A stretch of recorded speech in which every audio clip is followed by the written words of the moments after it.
नमस्कार दोस्तों, मैं बीरन जैन आपका फिर स्वागत करता हूं आपके अपने चैनल ITI नॉलेज में। हम लोग 2000 क्वेश्चन सॉल्व कर रहे हैं, जिसका ये आपका नेक्स्ट पार्ट है। पहला क्वेश्चन देखते हैं। इसमें एक पाई चार्ट क्या निरूपित कर सकता है। तो आप देखते हो पाई चार्ट, आपने देखा होगा कंप्यूटर में, एमएस एक्सेल में अपन लोग क्या चार्ट के थ्रू भी डेटा को समझा सकते हैं। मतलब चार्ट के थ्रू मतलब डायग्राम के थ्रू अपन को डेटा को समझाना है। जो अभी आपका डेटा है समझा सकते हो। तो पाई चार्ट से अपन लोग क्या करते हैं, केवल एक ही डेटा अंक को श्रेणी के रूप में समझा सकते हैं। नेक्स्ट क्वेश्चन है, यदि पिछले 10 वर्षों में विभिन्न खाद्यान्नों के उत्पादन की तुलना करने के लिए एक चार्ट तैयार किया जाता है तो क्या यूज करेंगे। मतलब अपन को एक खाद्यान्नों का मतलब कोई भी क्वेश्चन हो सकता है। तो ये क्वेश्चन है आपका, तो इसका आंसर है आपका एक बार चार्ट के रूप में आप इसको समझा सकते हो, है ना। इसके रूप में बार चार्ट चार्ट कई प्रकार के हो सकते हैं। आपके पाई चार्ट होता है, बार चार्ट होता है, लाइन चार्ट होता है। तो बार चार्ट के थ्रू अपन इसको समझा सकते हैं। 10 वर्षों का मतलब 10 वर्षों का, पहले वर्ष में क्या हुआ, दूसरे वर्ष में कैसे कैसे हुआ, तीसरे वर्ष में कमी आई, वृद्धि आई। तो ये पूरा किससे अपन लोग एक बार चार्ट के थ्रू समझा सकते हैं। नेक्स्ट क्वेश्चन है, यदि हम एक एटीएम लगा रहे हैं तो हमें कौन से नेटवर्क को स्थापित करना होगा। तो किसको करना होगा, बैन को। बैन मतलब होता है wide area network. Wide area network मतलब पूरे वर्ल्ड में फैला हुआ नेटवर्क, विस्तारित नेट का विस्तारित रूप, वो क्या कहलाता है, वाइड एरिया नेटवर्क। इसका अच्छा एग्जाम्पल क्या हो सकता है, इंटरनेट। इंटरनेट आप देखते हो पूरे वर्ल्ड में पूरे वाइडली फैला हुआ है, तो वो किसका उदाहरण है, आपका बैन का। तो एटीएम है, तो एटीएम भी आपका हर जगह यूज कर सकते हैं अपन एटीएम को। तो एटीएम किसका उदाहरण होगा, बैन का। मतलब वो बैन के थ्रू ही कनेक्ट रहता है। तो बैन एटीएम किसका अच्छा एक एग्जाम्पल हो सकता है, बैन का हो सकता है। बैन का पूरा नाम क्या होता है, वाइड एरिया नेटवर्क, है ना। तो ये क्वेश्चन आप लोग पूरे क्वेश्चन देखिए एक साथ, और अगर बीच में छोड़ के जाते हैं तो आपको समझ में नहीं आएंगे। लेकिन आप पूरे क्वेश्चन देखते हैं तो आपको लगेगा कि डेटा बहुत अच्छा है और बहुत सारे एग्जामों से लिया गया है। बहुत सारे एग्जामों में जो क्वेश्चन पूछे गए हैं वहीं से डेटा लिया गया है। ठीक है, तो वीडियो को पूरा जरूर देखिएगा। नेक्स्ट क्वेश्चन है आपका, नेटवर्किंग की भाषा में RIP का क्या नाम है। तो RIP जो होता है वो क्या होता है, आपका राउटिंग इंफॉर्मेशन प्रोटोकॉल। इसका किसका पूरा नाम होता है, RIP का, राउटिंग इंफॉर्मेशन प्रोटोकॉल। नेक्स्ट है आपका स्पूपिंग, मैस्कुरेड और फिशिंग क्या होते हैं। तो ये क्या है, आपके नेटवर्क खतरों के उदाहरण जो आपके कंप्यूटर को नुकसान पहुंचाते हैं नेटवर्क के थ्रू या वायरस के थ्रू पहुंचाते हैं, उनके क्या है प्रकार हैं अलग अलग, स्पूफिंग, मैस्कुरेड या फिशिंग, है ना। ये आप देखते हो मालवेयर हैं एक प्रकार के जो आपको कंप्यूटर को नुकसान पहुंचाते हैं। ठीक है, जिनके अलग अलग तरीके होते हैं। जैसे फिशिंग है, तो फिशिंग क्या करता है, आपको अगर कोई व्यक्ति आपको आपके कंप्यूटर में नुकसान पहुंचाना चाह रहा है तो वो एक लिंक दे देगा आपको, उस लिख देगा कि आप 5,000 रुपये जीत गए या 1 करोड़ रुपये जीत गए। उस लिंक पे आप क्लिक करोगे तो आपके कंप्यूटर में वायरस आ जाते हैं, आपका डेटा चला जाता है ना। तो ये क्या है, फिशिंग। फिशिंग का मतलब एक जाल फैलाना, जाल बिछाना आपके नेटवर्क को नुकसान, आपके डेटा को नुकसान पहुंचाने के लिए। तो ऐसे ही क्या होते हैं, आपके नेटवर्क के नुकसान पहुंचाने के तरीके होते हैं। मतलब जो आपका डेटा है उसको नुकसान पहुंचाने के तरीके होते हैं। नेक्स्ट है, यदि आप MS एक्सेस का यूज कर रहे हैं तो आप क्या यूज कर रहे होते हैं। तो MS एक्सेस क्या है, एक डेटाबेस सॉफ्टवेयर है ना। डेटाबेस तैयार करना है तो इसका यूज करते हैं, किसका यूज करते हैं, MS एक्सेस का। तो ये क्या है, रिलेशनल डेटाबेस प्रबंधन प्रणाली, RDBMS, relational database management system. Next question है आपका, एक पावर पॉइंट प्रदर्शित बनाते समय यदि आपको एक स्लाइड पीछे जाने की ज़रूरत है तो आपको आसानी से ऐसा करने के लिए क्या करना पड़ेगा। तो स्लाइड नंबर और फिर एंटर दबाना होगा। जिस स्लाइड पे आपको जाना है, अगर पीछे वाली स्लाइड पे जाना है तो आप स्लाइड का नंबर दबाएंगे और एंटर दबाएंगे तो वहाँ पे पहुँच जाएंगे। क्या होगा यदि आप एक प्रदर्शन की स्लाइड शो मोड में 2 सेकंड तक माउस के दाएं और बाएं दोनों बटन को एक साथ दबा कर रखते हैं तो विंडो क्या हो जाएगी, बंद हो जाएगी। 2 सेकंड के लिए अगर माउस के लेफ्ट और राइट क्लिक को दबा के रखते हैं तो क्या हो जाएगी, विंडो बंद हो जाएगी। किसमें, MS पावर पॉइंट में। स्लाइड शो मतलब पावर पॉइंट में।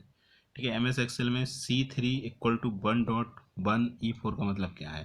तो ये बता रहा है कि कक्षा C3 का मान कक्षा E4 के मान से 10% अधिक है। मतलब जो आपका जो सेल है, सेल C3 और सेल E4 के मान से 10% अधिक है ना। तो वो मतलब बता C3 और E4 क्या हो गए, जो रो और कॉलम का कॉम्बिनेशन होता है उसको अपन लोग क्या बोलते हैं, सेल। तो C3 जो सेल है और E4 यहाँ पे एक सेल है। तो ये क्या बोल रहा है, C3 = 1.1 E4। तो ये क्या है, 10% अधिक है। एक्सेल में ABS फंक्शन का यूज क्या होता है, किस में मदद करता है। तो एक संख्या का निरपेक्ष मान होता है क्या, EBS। नेक्स्ट है, यदि हम इस वर्ड में F4 कुंजी का यूज कर रहे हैं तो क्या है, अंतिम क्रिया को दोहराने के लिए, जो मतलब आपने लास्ट क्रिया की है उसको अगर दोहराना है तो एम एस वर्ड में अपन लोग क्या करेंगे, F4 है ना, F1 से लेके F12 कोई की का अलग अलग जगह अलग अलग यूज है। जो शॉर्टकट की है वो ऐसी नहीं होती कि कॉमन शॉर्टकट की है ना, अलग अलग जगह पर अलग अलग शॉर्टकट की का यूज हो सकता है। ठीक है, तो यहाँ पे एम एस वर्ड में F4 का यूज़ किया है अंतिम क्रिया को दोहराने के लिए। एम एस वर्ड का फाइल का बाय डिफ़ॉल्ट एक्सटेंशन क्या होता है, तो एक्सटेंशन से क्या करते हैं अपन लोग, फाइल को पहचानते हैं कि ये किस प्रकार की फाइल है। तो .doc क्या है आपका एम एस वर्ड का जो एक्सटेंशन है वो क्या है, .doc। ये क्वेश्चन आपका बार बार एग्जाम में पूछा गया है, ये बाय डिफ़ॉल्ट एक्सटेंशन वाला, मतलब सभी क्वेश्चन है वो आपके बहुत इंपॉर्टेंट हैं। नेक्स्ट क्वेश्चन है आपका 64 bit Windows operating system 32 bit operating system की तुलना में किस प्रकार बेहतर है, अधिक मेमोरी का समर्थन करता है। तो जो 64 बिट विंडो ऑपरेटिंग सिस्टम होता है वो 32 बिट विंडो ऑपरेटिंग सिस्टम की तुलना में क्या होता है, ज़्यादा आपकी मेमोरी को सपोर्ट करते हैं। नाम से पता चल रहा है 64 बिट और 32 बिट है ना, तो स्वाभाविक सी बात है कि जो 64 बिट है वो ज़्यादा मेमोरी को सपोर्ट करेगी। नेक्स्ट है आपका prompt, arrays, DL, find .exe विषम विकल्प को चयन करें तो क्या है, find.exe। ये प्रॉम्प्ट, एरेज और डिलीट ये क्या है, कमांड है, लेकिन find.exe ये इससे अलग है, तो इसको अलग करेंगे। ऑपरेटिंग सिस्टम का प्राथमिक कार्य क्या है, तो संसाधनों का प्रबंधन करना। ऑपरेटिंग सिस्टम का काम क्या है, मैनेजमेंट काम को देखना। ऑपरेटिंग सिस्टम मतलब मैंने बताया आपको, पिछले वीडियो आप देखोगे तो जो यूजर और हार्डवेयर के बीच में इंटरफेस प्रोवाइड करता है उसको हम क्या बोलते हैं, ऑपरेटिंग सिस्टम बोलते हैं। ऑपरेटिंग सिस्टम का काम होता है मैनेजमेंट को ध्यान रखना, मैनेज करना पूरे सिस्टम को। किसकी गति सबसे तेज होगी, लैन, वैन, मैन, पेन। तो आप स्वाभाविक सी बात है कि लैन क्या रहता है, कम एरिया के लिए यूज होता है, मैन उससे ज़्यादा एरिया, बैन मतलब बहुत ज़्यादा एरिया। तो लैन क्या रहेगा, लैन की स्पीड अच्छी होगी, लोकल एरिया नेटवर्क होता है तो उसकी स्पीड बहुत अच्छी होगी। तो यहाँ पे स्पीड पूछा है तीनों में से ज़्यादा किसकी होगी, तो लैन की। टीवी रिमोट, गैरेज के दरवाजे, वायरलेस कंप्यूटर, स्पीकर सभी किसके द्वारा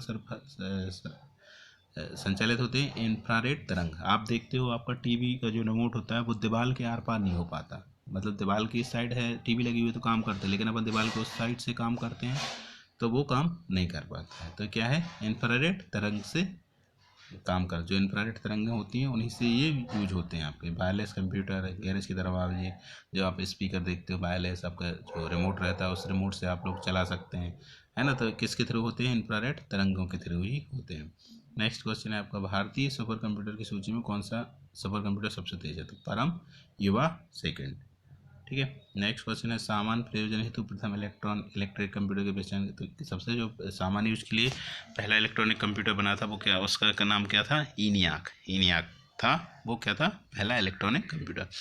दूसरी पीढ़ी के कंप्यूटर में क्या यूज हुआ था, तो दूसरी पीढ़ी के कंप्यूटर में क्या हुआ था, ट्रांजिस्टर। पहली कंप्यूटर में की पीढ़ी, जो मैंने अलग अलग पीढ़ी हैं, 5 पीढ़ी अभी तक यूज हो चुकी हैं। तो पहली पीढ़ी में आपका यूज हुआ था वैक्यूम ट्यूब, दूसरी पीढ़ी में आपका हुआ था ट्रांजिस्टर, है ना, ऐसे तीसरी पीढ़ी, चौथी पीढ़ी और पांचवी पीढ़ी, है ना। और जो आपका अलग अलग पीढ़ियाँ हैं, ट्रांजिस्टर है दूसरी पीढ़ी का। फिर नेक्स्ट देखते हैं आपका कंप्यूटर सीपीयू के दो घटक कौन से, कंट्रोल यूनिट और एएलयू, है ना। नेक्स्ट है आपका अंग्रेजी अक्षरों में लिखे गए कंप्यूटर निर्देशों को क्या कहा जाता है, सिंबॉलिक कोड कहा जाता है। सिंबॉलिक कोड को क्या कहते हैं, अंग्रेजी अक्षरों में अगर अपन कंप्यूटर की कमांड लिखते हैं तो वो क्या कहलाते हैं, आपके सिंबॉलिक कोड कहलाते हैं। कंप्यूटर के एएलयू में स्थित स्टोरेज तत्वों को क्या कहा जाता है, रजिस्टर कहा जाता है। जो एएलयू में स्टोरेज डिवाइस होते हैं स्टोरेज एलिमेंट होते हैं उनको क्या कहते हैं, रजिस्टर्स कहते हैं। सीपीयू किस पर स्थित होता है, सीपीयू खुद मैंने आपको बताया था पिछले वीडियो, आप देखोगे मदरबोर्ड से ही पूरा आपका कंप्यूटर कनेक्ट होता है। सीपीयू किस पे स्थित होता है, मदरबोर्ड पे, मतलब पूरा जो आपका कंप्यूटर कनेक्ट रहता है वो किससे रहता है, मदरबोर्ड से। मतलब पूरा जो आपका हर जो डिवाइस अपन लोग कनेक्ट करते हैं, माउस करते हैं, कीबोर्ड करते हैं, वो प्रॉपर किससे कनेक्ट रहता है, मदरबोर्ड से ही कनेक्ट रहता है। ठीक है, कंप्यूटर के सर्वर जो दूसरे कंप्यूटर के साधन उपलब्ध कराते हैं उनको क्या किससे जुड़े होते हैं, नेटवर्क से। कंप्यूटर के सर्वर जो दूसरे कंप्यूटर को साधन उपलब्ध कराए, मतलब एक कंप्यूटर है वो मेन सर्वर है, वो दूसरे कंप्यूटर से कनेक्ट रहेंगे तो वो किससे होते हैं, नेटवर्क के थ्रू ही कनेक्ट होते हैं। नेक्स्ट क्वेश्चन है आपका, एक कंप्यूटर सिस्टम निम्न इकाइयों के संयोग से बनता है, इनपुट, आउटपुट, सीपीयू और स्टोरेज। स्टोरेज मतलब मेमोरी से, तीनों चारों से मिलकर आपका एक कंप्यूटर सिस्टम बनता है। ठीक है, नेक्स्ट क्वेश्चन है आपका, किस प्रकार की मेमोरी सीधे सीपीयू द्वारा प्रयोग नहीं की जाती, इसके लिए एक सॉफ्टवेयर की ज़रूरत होती है जिससे हम EMS कहते हैं। EMS का EMS कहा जाता है तो किसको कहा जाता है? Expanded memory. मतलब ये सीधे ही आपके CPU में नहीं होती, लेकिन अलग से एक सॉफ्टवेयर की ज़रूरत होती है जिसे हम क्या कहते हैं? EMS। तो EMS का इसका पूरा नाम क्या होता है? Expanded memory. नेक्स्ट क्वेश्चन आपका टेली टाइपराइटर टर्मिनल एक क्या है? Input output device. IO मतलब इनपुट आउटपुट डिवाइस। कौन प्रिंटेड टेक्स्ट इनपुट करता है? तो क्या करता है? OCR, ऑप्टिकल कैरेक्टर रीडर या ऑप्टिकल कैरेक्टर रिकॉग्निशन। गणितीय या तार्किक ऑपरेशनों के परिणाम निम्न में से किस में स्टोर होते हैं? इसमें होते हैं एक्यूमुलेटर में। ठीक है। नेक्स्ट है CPU से डेटा प्राप्त करने वाली डिवाइस कौन है? Output device. मतलब CPU से अपन लोग इनपुट से देते हैं तो वो CPU क्या करता है? अपन को आउटपुट देता है। तो CPU से डेटा प्राप्त कर रहा है मतलब वो प्रोसेस क्या कहलाएगी? आपकी आउटपुट कहलाएगी। वो कौन देगा अपन को? मॉनिटर पे वो दिखाई देगी। नेक्स्ट क्वेश्चन है आपका control program, supervisory program, system and service program और यूटिलिटी प्रोग्राम एक साथ मिलकर क्या बनाते हैं? Operating system. मतलब एक सबका कॉम्बिनेशन क्या होता है? ऑपरेटिंग सिस्टम होता है। नेक्स्ट है आपका उबुंटू मिंट और फेडोरा किसके संस्करण? तो उबुंटू मिंट क्या है? एक प्रकार का ऑपरेटिंग सिस्टम है ना। उबुंटू मिंट हो गया, फेडोरा हो गया, ये क्या है? ऑपरेटिंग सिस्टम है। कौन से ऑपरेटिंग सिस्टम के प्रकार है? लाइनिक्स। जो लिनक्स है आपका ऑपरेटिंग सिस्टम, उसके प्रकार कौन कौन से थे? उबुंटू और फेडोरा। नेक्स्ट है आपका मेमोरी की सुरक्षा साधारणतः निम्न में से किसके द्वारा की जाती है? तो किसके द्वारा की जाती है? प्रोसेसर और इसके साथ कनेक्ट हार्डवेयर के द्वारा, है ना। वो किया जाती है? मेमोरी की सुरक्षा। नेक्स्ट क्वेश्चन है आपका कौन ऑपरेटिंग सिस्टम के केंद्र में होता है और ऑपरेटिंग सिस्टम के अन्य हिस्सों को बुनियादी सेवाएं प्रदान करता है?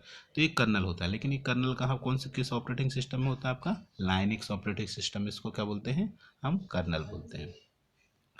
नेक्स्ट क्वेश्चन आपका MS क्या है? तो एक MS वर्ड क्या है? एक एप्लीकेशन प्रोग्राम है। और किसका पार्ट है? MS ऑफिस का।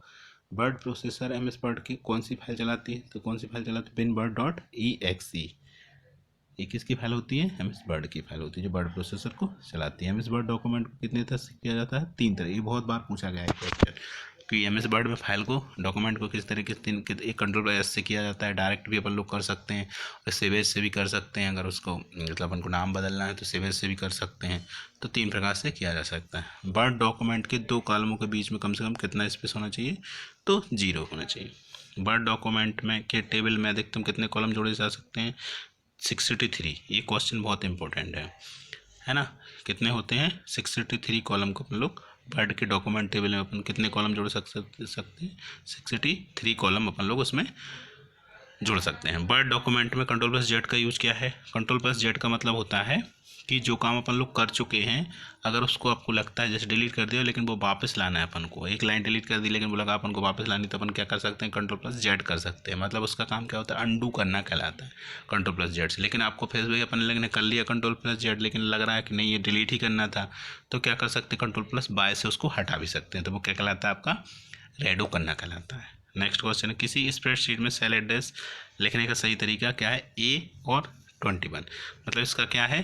A मतलब होती है जो बाएं से दाएं ABCD, मतलब ABCD ऊपर ऊपर लिखी होती है तो ऊपर एक को कहते हैं कॉलम पढ़ते हैं और 1 2 3 को क्या पढ़ते हैं? रो पढ़ते हैं। तो कॉलम ऊपर साइड लिखे होते हैं ABC और रो लिखी होती है बाएं से दाएं। ऊपर से नीचे होते हैं कॉलम और बाएं से दाएं होती हैं रो होती हैं। तो पहले पढ़ते हैं अपन को कॉलम को, फिर पढ़ते हैं रो को। तो ए मतलब पहला कॉलम हो गया और रो कौन सी हो गई? 21। मतलब इसको क्या पढ़ेंगे हम? A21। जो सेल आपका एक्टिव सेल कहलाएगा वो क्या कहलाएगा? A21। तो सेल एड्रेस लिखने का सही तरीका क्या है? तो यहाँ पे अपन लोग एक्टिव सेल वो कहलाएगा, वो क्या कहलाएगा? आपका A21। एक्सेल 2013 वर्कशीट में कितने कॉलम हैं? तो टोटल कॉलम की संख्या भी कभी कभी पूछ ली जाती है, ये भी आपका इंपॉर्टेंट क्वेश्चन है। 16,384। स्प्रेडशीट एक विशेषता है कि तीन प्रकार की प्रविष्टियाँ होती हैं, वो है नंबर, फॉर्मूला और लेबल, है ना। तो कौन कौन सी विशेषता आपके 3 प्रकार से आप उसको डेटा को डाल सकते हो? नंबर, फॉर्मूला और लेबल, तीनों काम कर सकते हो उसमें। स्प्रेडशीट डेटा किस प्रकार व्यवस्थित होता है? तो स्प्रेडशीट किस में होता है? रो और कॉलम के फॉर्म में होता है। एक रो होगी, एक कॉलम। ऊपर बताएं आपको रो कौन से होते हैं, कॉलम कौन से होते हैं। तो इसमें रो और कॉलम के जो मतलब जहाँ पे मिलते हैं उसको हम क्या बोलते हैं? सेल बोलते हैं। स्प्रेडशीट में किसी फंक्शन के अंदर दूसरे फंक्शन को क्या कहा जाता है? नेस्टेड। ये बहुत बार पूछा गया, नेस्टेड फंक्शन कहा जाता है। फंक्शन किसी स्प्रेडशीट में अगर फंक्शन के अंदर अपन फंक्शन अप्लाई कर रहे हैं तो क्या कहा जाएगा? उसको नेस्टेड कहा जाएगा। किस कीबोर्ड शॉर्टकट के यूज करते हैं MS एक्सेल में? चयनित सेलों में से चार्ट बनाने के लिए किया जाता है। अगर जिन सेलों को अपन को सिलेक्ट करना है और उनसे चार्ट बनाना है, उससे कोई भी पाई चार्ट हो गया, बार चार्ट, लाइन चार्ट, कोई भी चार्ट बनाना, तो अपन उसके लिए शॉर्टकट की क्या होती है, F11। ठीक है। किसी स्लाइड के अलग अलग ऑब्जेक्ट्स पर मोशन इफेक्ट डालने के लिए किस पावर पॉइंट फीचर का यूज किया जाता है, तो एनिमेशन। अगर अपन को अलग अलग इफेक्ट डालने हैं कि स्लाइड मेरी बाएं से दाएं करके आए, ऊपर से नीचे आए, तिरछी आए, ब्लैंक कर करके आए, है ना, तो वो क्या कहलाता है, आपका प्रोसेस कौन सी स्कीम कहलाती है, एनिमेशन स्कीम कहलाती है। नेक्स्ट है आपका, किसी पीपीटी प्रेजेंटेशन में दो तरह की साउंड वेव फाइलें जोड़ी जा सकती हैं, वो कौन सी हैं, तो प्रेजेंटेशन में साउंड इफेक्ट की दो फाइलें जोड़ी जा सकती है, एक होती है .wav और एक होती है .mid। तो ये फाइलें दोनों साउंड प्रकार, ये फाइलें साउंड की आपकी उसमें जोड़ी जा सकती है। नेक्स्ट और लास्ट क्वेश्चन है इस वीडियो का, इंटरनेट पर किसी कंप्यूटर की पहचान किसके द्वारा की जाती है, तो आईपी एड्रेस के थ्रू इसकी पहचान की जाती है आपकी। ये आईपी एड्रेस होता है जो आप देखते हो 4 अंक का होता है। तो जैसे आपने एग्जांपल बताऊं 192.64.34.24, ये क्या होता है आपका आईपी एड्रेस। इसी के थ्रू पता चलता है कि भाई आपका जो सर्वर है एक पर्टिकुलर मोबाइल पर्टिकुलर नेटवर्क का एक पर्टिकुलर आईपी एड्रेस होता है। ये 5 क्लास में बटा हुआ होता है, ए से लेके ई तक, class A, class B, class C, class D और क्लास ई, अलग अलग क्लासों का अलग अलग नेटवर्क होता है ना। तो ये क्लास ए का नेटवर्क कहता होता है 0 से 127, 0 से 127। अगर मतलब इसके बीच में जो पहला नंबर आएगा, जैसे लिखा होता है 116.32.48.0, तो ये किसका कहलाएगा, 116 पढ़ा था अपन, 116 जो पहला नंबर है, तो वो क्या कहलाएगा, क्लास ए का नेटवर्क। तो ऐसे 5 क्लास के नेटवर्क एड्रेस होते हैं। क्लास का एक अलग से वीडियो बनाएंगे, उसमें अपन क्लास को पढ़ेंगे और आईपी एड्रेस को पढ़ेंगे, तो उससे आपको आसानी से क्लियर हो जाएगा। ठीक है, तो आज का वीडियो यहीं समाप्त करते हैं। कैसा लगा वीडियो आपको ज़रूर बताएं आप, और आपके कमेंट, लाइक, शेयर, सब्सक्राइब जरूर करें, और बहुत बहुत आपका धन्यवाद।